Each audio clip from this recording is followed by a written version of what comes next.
So entrepreneurial poverty is, in my definition of it, is working for a company or owning a company that can't pay you what you're worth. So I realized entrepreneurial poverty when I had basically grown a multi-million-dollar creative agency broke. When I say grow a company broke, I mean that you have created more. You just keep creating more. And so you have more money, but with that money becomes more bills and begets even debt and stuff like that, to a point where you can't pay yourself reasonable wage as the CEO or the owner.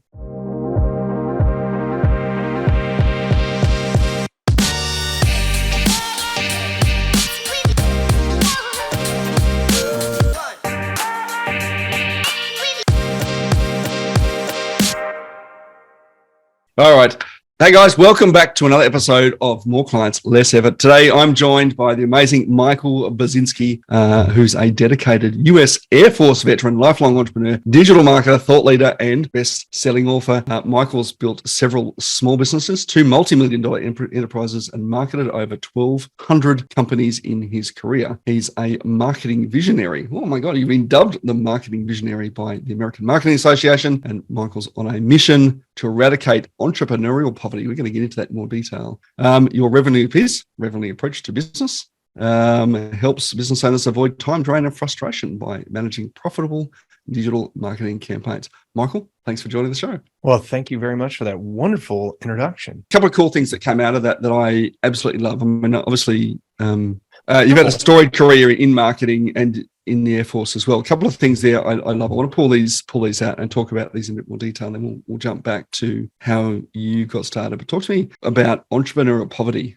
What do you mean by entrepreneurial poverty? So entrepreneurial poverty is, in my definition of it, is working for a company or owning a company that can't pay you what you're worth. So I realized entrepreneurial poverty when I had basically grown a multi-million-dollar creative agency broke. When I say grow a company broke, I mean that you have created more. You just keep creating more. And so you have more money, but with that money becomes more bills and begets even debt and stuff like that, to a point where you can't pay yourself reasonable wage as the CEO or the owner. For someone who's doing that role, right? That you would expect for that role. Exactly. So I was doing, at one point, there was like a $2.3 million year. I was not even paying myself close to 6 figures yet. Yeah. Not good for the CEO. We were talking about this off air, how, I guess with growth becomes additional cost, right? Now, it doesn't matter whether it's in your business or in your lifestyle, all right? If you have a bigger house, it takes longer to clean. You have a bigger yard, it takes longer to look after that. You have more stuff to look after and maintain. And there's definitely a right-sized business. I really love this idea of entrepreneurial poverty. I heard a statistic in Australia, I'm sure a similar sort of number is true in the US as well, that most business owners in Australia do pay themselves less than the average wage for an employee in the country, right? In Australia, I heard it was like 55 grand or something. I'm sure in the US, it's probably sort of a comparative number, maybe 35, 40 with exchange rates. But when you're a business owner, you've got all the controls and freedoms in the world, and you are paying yourself less than you could earn working at McDonald's. Close. You've really got to look in the mirror and say, look, what am I doing? My first year in business, I would agree with that 100%. I think we did $72,000 my first year in business in 2005. And I kept 22,000. I lived off of 22,000 of it.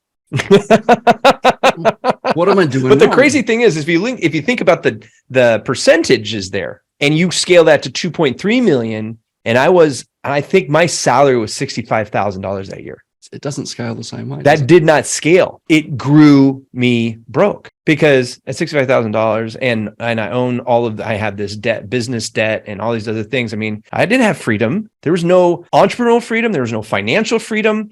There's nothing. I was locked down. I owned a job and I hated my job. I had a 13,000 square foot facility, and the bill on that, a building alone, you want to talk about more equals more, $14,000 to open the doors per month. That's before I put a single person in it. Just having the building and then the maintenance and then, all that stuff, all added in. We did the math. It's 14 grand to have the building there. Now, we had 22 employees. We needed a building. And at that point, it was better to own than it was to lease. But owning the building sucked and I hated it. Yeah. So in the end of 2018, I shut it down. Is this your first company? Is this your first company out of the Air Force? No, it wasn't my first company, but it was my second multi-million-dollar company, but it was the first multi-million-dollar company that I founded myself.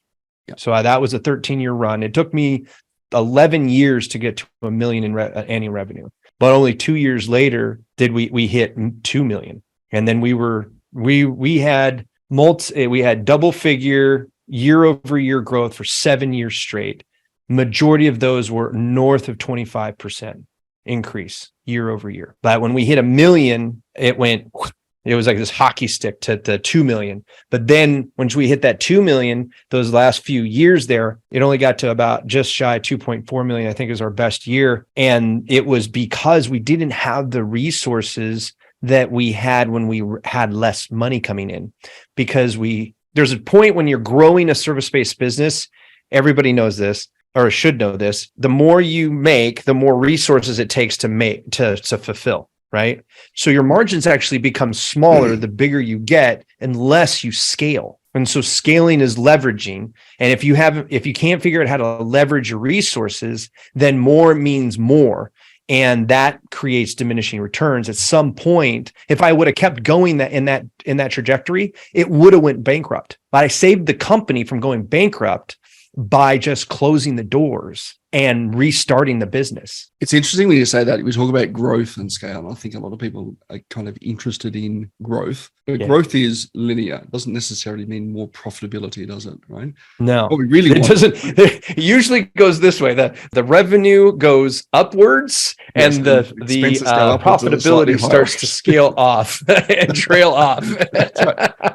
The expenses increase. But if you think about it, at the enterprise level. Okay. Microsoft sells a software for $99 for an entire year. Okay. The actual profit on that one license is minuscule when you take into account the entire company that it takes to put that software online for you to have at a click of a button. What they're scaling is the amount of people who can have it at any given time. If you were trying to compete with them, the amount of R&D you would have to put in to keep up with them you wouldn't make any profit, right? But that's the difference between a product and a service-based business, right?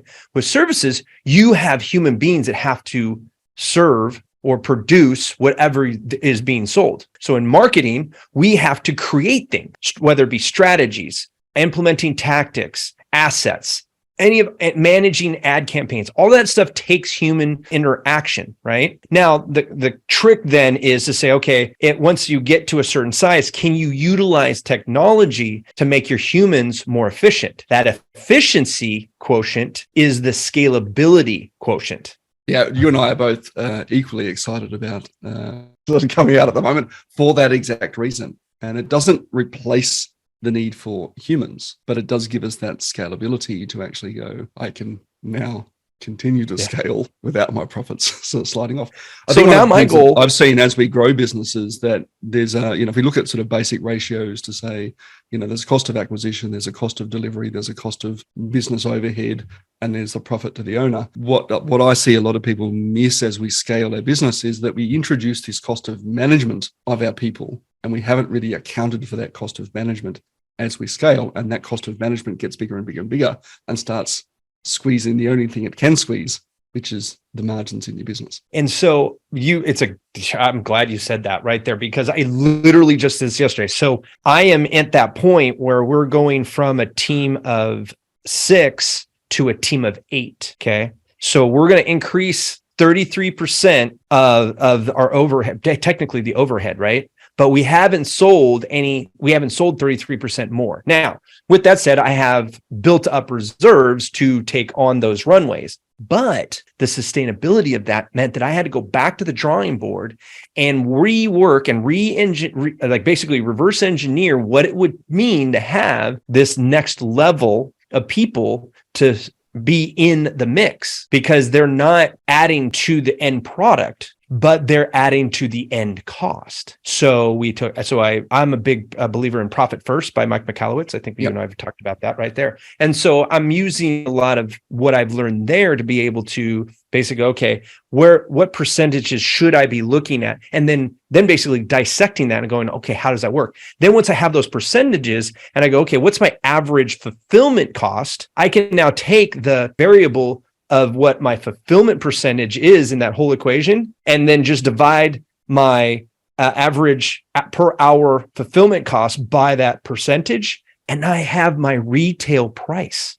Yep. All the rest of this stuff falls right into place. That's right. And I think this is where people don't get it right? We just pick a retail price and just go, oh, that'll do. Yeah. I think there's some. Yes. And obviously we've got to temper that with what our customers actually going to pay, right? Well, that's the job of marketing, to make it seem more appealing. But understanding, and you do have to do your market research to make sure you are able to do that. Or you can turn around and say, okay, I have to package my things in a way that our delivery can meet the hourly, right? So if you said, okay, 30% for fulfillment, right?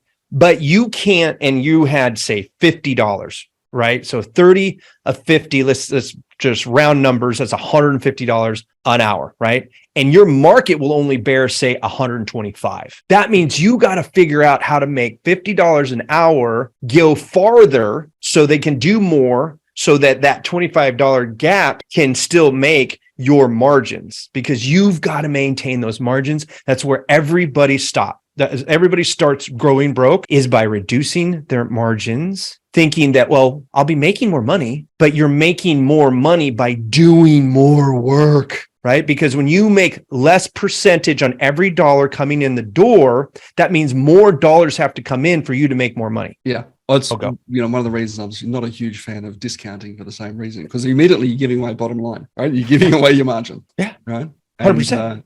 It means you need to do exponentially more volume in order to make it worthwhile.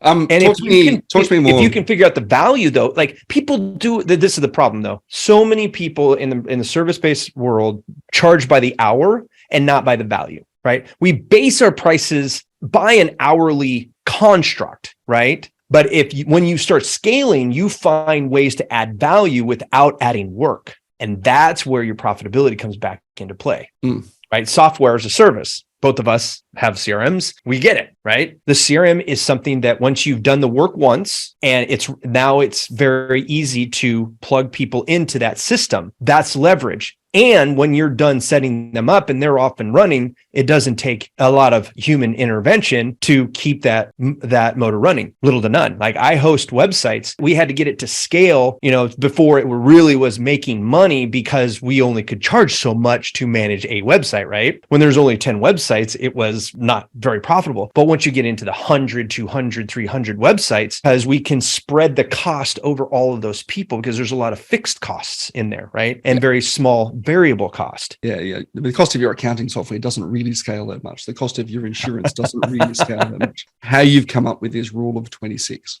Wow, that's a big leap there, because it was 15 years after the military, and I was actually always an entrepreneur. And my entrepreneurialism actually started as a young child on a farm, picking up walnuts for my grandfather. And he'd pay me $1.25 a gunny sack for English and black walnuts, right? That taught me early on what it meant to do something and get money for it, right? Because on the farm, you worked a lot, but all you got was room and board and some clothes on your back, right? So I was a working musician in my teen years up and through my 20s. Band is a marketing firm, an entertainment firm. It's a lot of things, right? All at the same time. So it's a little business that you got to churn out and keep working at, right? So when I got out, I actually started a recording studio when I got out of the Air Force. And then I just realized that $72,000 was a lot of work. And I realized that starving musicians was just not profitable for clientele to go after. There's a reason starving artist is a stereotype. Right. So I went for the second poorest demographic, which is small and micro businesses. There was a lot more of them, and I have found ways that I could serve them, and there was needs and all that good stuff. And I won't bore you with the details of like how we launched out of that, but it ended up growing into full spectrum media production house that then my marketing background fed into, and we just started charging for that acumen and then built it into a creative agency. And so when we rebuilt it, and when I tore it all down, I split the company into two entities. And so we still have this legacy media company that does legacy stuff, legacy like video, audio, stuff like that. But I really focus my time now on the Buzzworthy. And Buzzworthy is an integrated marketing firm, which means that we take all the channels of marketing and find ways to integrate them into a system that is repeatable, scalable, and profitable. So the Rule of 26 is really just a way of simplifying strategy of online marketing or website marketing, if you will, down to 3 KPIs or key performance indicators. Because you can go to HubSpot and Shopify and even CRMs, hundreds of KPIs everywhere, right? And I was like, this is where the business owner gets lost, disinterested, and scared of online marketing. So I said, okay, well, what if we only had to look at 3 numbers, and every one of these numbers directly affected the bottom line? Literally moved revenue needles. And so I created those. So I found those 3 that then working together give me a compounded output or a leveraged output. So scalable. And so I identified that if our unique traffic goes up by 26%, our conversion rate goes up by 26%, and our average revenue per client by 26%, we get a compounded output of 100% more revenue coming from our website. Yeah, it's interesting because I, do similar sort of CMO work to you with some of your clients. And, the first thing that we always lay down is, well, what numbers are we tracking? Right? And we're not looking at that. Again, we're not looking at vanity metrics. I don't care how many likes you've got and how many followers. How many of those followers are actually coming to a shopping cart to potentially buy something, right? What's their average order value? How often do they buy? And depending on the product, or how frequently do they buy? And what are we doing in terms of tactics, either from a systemization perspective or a marketing perspective, to manipulate those outputs? And if we're doing something that doesn't change that number, why are we still doing it? 100%. We call them vanity KPIs, right? They're vanity metrics. They make us feel good. They make agencies look good because it gives them something positive to show for their work, right? And so you're playing off of the vanity of the client, which is a business owner who is really just looking for ROI. And so for my firm, that's all we care about. We're focused on ROI. When I do a proposal, I actually go back and say, hey, listen, there's an if we're doing an ads campaign, we're looking at not just your return on ad spend, we're looking at your return on investment, which means our management fees have to be put into that equation so that you understand that if you give me $1 and I can give you X dollars back, that's the goal. If we don't hit that goal, we miss the mark.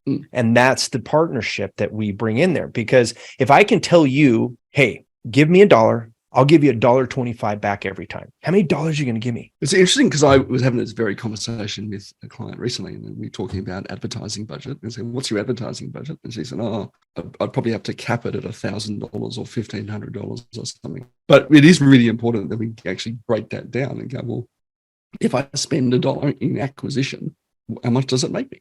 Exactly. Yeah, we ask people like, what's your gross margin? What's your close rate when you do get a client to come, a prospect to come? 90%, how many does it cost? So, because a lot of people will talk about CPA, which is a cost per action, right? And it's like, that's a big difference than cost per acquisition. So many people get that wrong.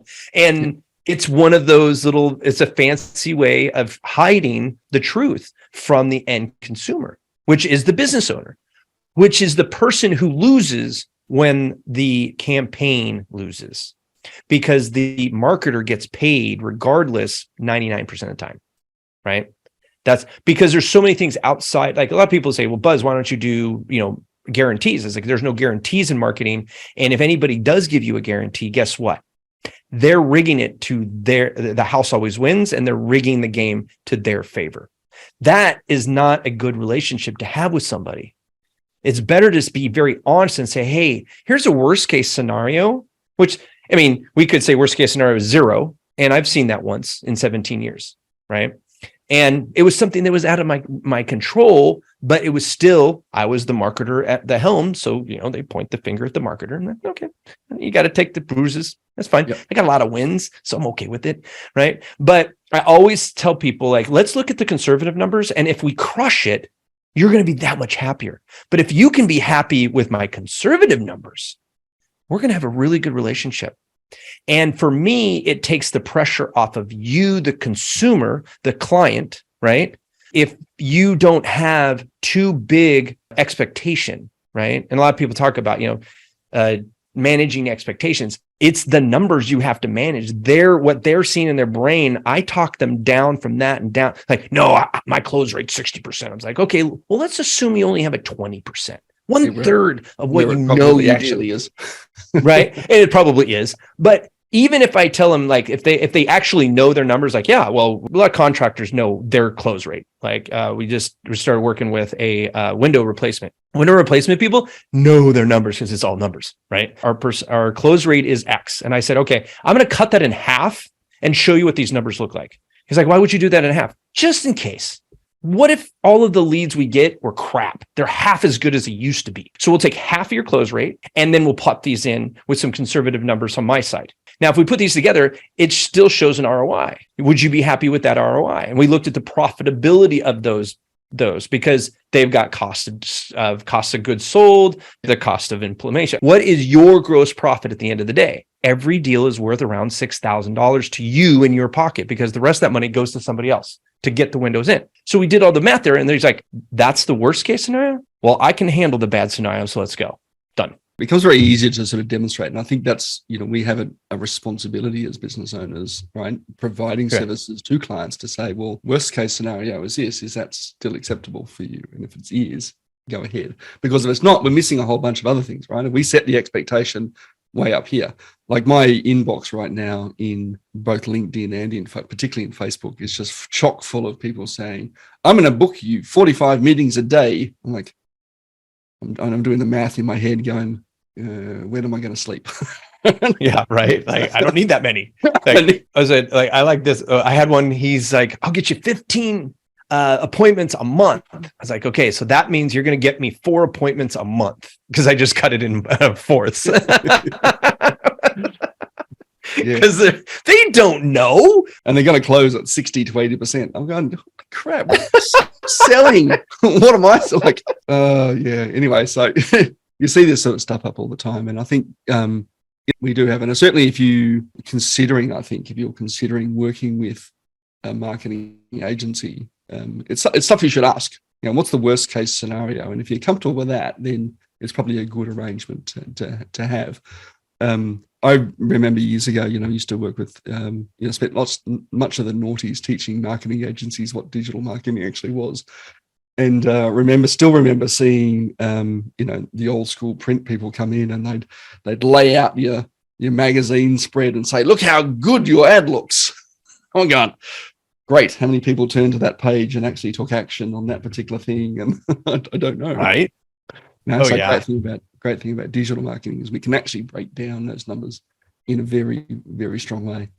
How many conversations, how many links, how many clicks. So many times, I mean, when we talk about leveraging, I talk about who is going to react to the message you're putting out there. And when we talk about leveraging marketing, I start with that average revenue per client so that we can identify the most profitable clients for the client. So when we're doing that, we're like, hey, who's sucking the oxygen out of the room and only paying what the best clients are paying? Because those are sucking the profit out of your bank account. And so and we used to do a PITA discount and not like a good discount, like a bank discount, and charge people a premium if we thought they were going to be a pain in the butt, right? And we knew they were going to be a pain in the butt because they were hard to get on board. So if they're wiggling and squirming to get to even do business with, it's like, wait till they actually start paying you money. Because if they suck a lot of your time getting on board, that means they're reluctant to be successful. And we won't go into the psychology of that. The people most reluctant to give you money will be the most reluctant to be successful in your relationship, period, end story. So we got to get rid of those people so we can create the bandwidth, the leverage to only focus our marketing on the most profitable type of people you can do business with. And people are so worried about losing business, they're willing to deal with unprofitable clients. And I don't get it. No, I completely agree. And I think this is so important when we understand who that avatar is, who that, 100%. My wife calls it her soulmate client. Who's your soulmate client? Who's that person that when they call you, you're like, I need to talk to them, not, oh my God, they're calling again. And the ones you can't get off the phone from, because you're like, you actually make it more improbable because you're the one that keeps gabbing about it. Yeah, but the ones you'd invite to dinner with your family, who are those clients? And and they have characteristics. They have definitely characteristics. Yeah. They trust you. They trust you. They don't question the value that you bring to the table and the price that you charge for that value. I have a trick to finding those. If you don't have those people, they're perfectly suited to somebody else. Exactly. And the thing is I tell people all the time, it's like, there are people out there that are perfect clients, right? And so understanding that there's no such thing as competition, but redistribution of energy. And so if we can all find the best place for clients as they're being energy, if you will, and saying, hey, your energy actually fits better over here with my friend who does business this way. And that's how my friend has decided to do business and it's profitable for him, then heck yeah, let's get you in the right place. Now my friend wins, the client wins, and the client's clients win. Right. And my win is not having them on my plate. Sometimes I get paid for it. Now it's a win-win-win-win, right? I'm good with that. But there's a trick I do for people who are like more in the consulting. And I tell them, I said, hey, next time you're having coffee with one of your clients, your clients that you love to work with, ask them how much it would impact your relationship if you had to charge 26% more for the same services. And just look at their eyes. Don't worry about what they say. Look at their eyes and see how they react physically. If they don't blink, that means they will do it, right? Like, I'm your best client. Come on, man. I thought we were buddies, right? Type of thing. Others are going to go, I was actually wondering when you were going to do that. But if none of them say that, you have a value proposition issue. And then you just have to find ways to create more value and get them to go, oh, well, if it was that way, then yeah, I'd pay that. Great. As long as that added value doesn't take more work. It's got to be leveraged. Yeah, absolutely. We could gas bag about this. Talk to me about a system. We do a lot of integrated marketing with clients, but talk about some systems that you use in your business that really give you that leverage, that scalability. So there's a couple of things in acquisition, to be clear, right? In acquisition, I have found the one-to-many is how I built my business through networking. Like my first couple million is all networking, referrals, networking, a little bit of word of mouth. That was it. We would sponsor things and stuff like that, but where we got our business was from that. And that is not scalable until you decide, oh, I found this thing called internet, right? Because we weren't always an online. As I grew up, I found that one-to-many is a much better way to leverage networking. So at first, before the advent of podcasts and stuff like that, it was getting on stages. And then I'd have a process of getting the business cards and then having the salespeople follow up with them and stuff, So I was able to leverage my time by bringing in the leads to my salespeople who then didn't have to go knock on doors. We already have a group of people who want to talk to us as a team. Go back and talk to them. They're impressed with what I had to say. Keep going, right?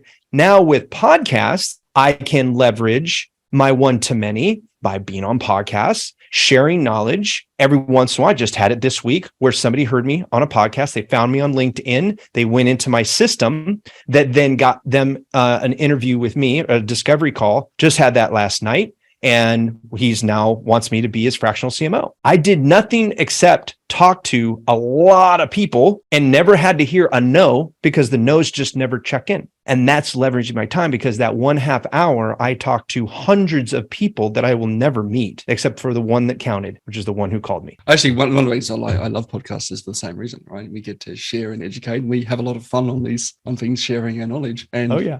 If you're not interested, that's okay. If you are, get in touch. They'll find another. This is the thing. Like, how many times if people obviously are listening here, they listen to podcasts, and some of the episodes, you're like, I really like that guy, and the other way, you're like, hey, that lady was kind of not very helpful for me, and that's fine. Not everybody's a good fit, and they can talk about the same exact thing, and you could learn different things from them.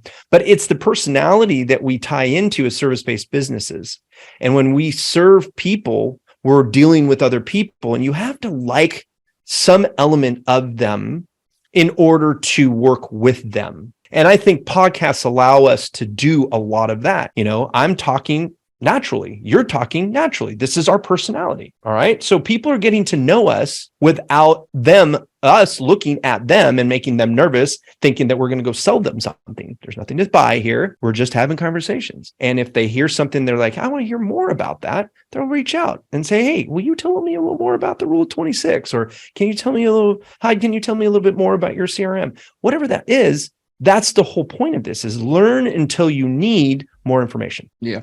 Let's finish up, because again, we might have been up to. We'll definitely get you back, because I reckon this conversation could go on. We're going to bridge the international date gap here for a series. We're going to do a series of 10 episodes. I always like to finish off with a bit of a quick fire, so people can get to know more about you. Obviously, you're going to look up Michael on LinkedIn. Better say Instagram, OnlyFans maybe. You're going to find Michael on LinkedIn, BUZINSKI. So that's where you'll find Michael. We'll put that link for Michael's Instagram into the show notes as well. If you want Instagram, I'm at YouAreBuzzworthy. You are Buzzworthy. Love it, man. Let's do this one. Let's get to know you a little bit better with a little quick fire to finish things off. What's your favorite childhood memory? My favorite childhood memory was snowboarding. I loved snowboarding, and we would cut class at lunch and drive. I lived in California, and drive an hour and a half to 2 hours to get to the nearest slope, then get to snowboard about 45 minutes and then drive back before my curfew. And we did that without ski lifts. So we had to walk up the hills and then snowboard down. Actually reminds me of the first time I went skiing as a 4-year-old or 5-year-old or however old I was. I literally put my skis on, and the car park was at the top of the slope, not the bottom, which it often is, was at the top of the slope. And put my skis on, went down, up the rope toe, down again, up the rope, down the rope, up the rope toe again, and then back to the car where my mum was trying to sort out my brother and sister. And I said, Mummy, I like this. Can we keep doing it? And she said, sure, but now we need to go and get a ticket. Love it. I love it. What's the source of your inspiration? My current source of inspiration is my failures. I wrote the book, The Rule of 26, to help people avoid my failures. My systems are all built around delivering ROI because of my failures. My entire mission is to impact as many business owners as I possibly can. And I have a great joy. My wife, it's funny, we're just coming into this studio that I'm in is in my house, and I'm walking up and she's like, oh, you're not done yet? I was like, no, I'm going to go do this interview. You just love work.